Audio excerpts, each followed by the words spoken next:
Mahanadi serial அடுத்த வரத்துக்கான ப்ரோமோல விஜய் காவேரி வீட்டுக்கு கூட்டு போலான்னு சொல்லிட்டு ரொம்பவே சந்தோஷமா வராங்க. காவேரி அம்மா கிட்ட காவேரி எங்கூட அனுப்பி வைங்கன்னு சொல்லிட்டு கேட்டு பார்க்குறாங்க.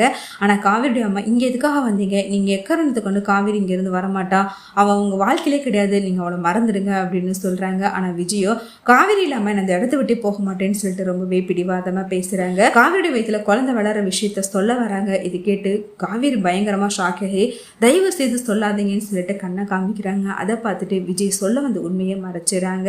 அடுத்து காவிரியுடைய அம்மா, இப்போ நீங்கள் வீட்டை விட்டு நீங்களே போயிட்டீங்கன்னா அது உங்களுக்கு மரியாதை இல்லைன்னா நாங்கள் கழுத்தை பிடிச்சி வெளியில் தள்ள வேண்டியது இருக்கும்னு சொல்லிட்டு ரொம்பவே கோவப்பட்டு பேசுகிறாங்க. இதெல்லாம் கேட்டுட்டு விஜய் ரொம்பவே துடிச்சு போகிறாங்க. காவேரி அமைதியாக இருக்கிறத பார்த்துட்டு ஏன் காவேரி இன்னும் அமைதியாக இருக்கிற, தயவு செய்து எங்களோட வான்னு சொல்லிட்டு விஜய் காவேரி கிட்ட கேட்குறாங்க. ஆனால் காவேரி தயவு செய்து விஜய் என்னை மன்னிச்சிருங்க, செட் ஆக மாட்டேன், தயவு செய்து என்னை மறந்துடுங்க, உங்க கூட வாழ எனக்கு விருப்பம் இல்லை, தயவு செய்து வீட்டை விட்டு வெளில போயிடுங்க அப்படின்னு சொல்லிடுறாங்க.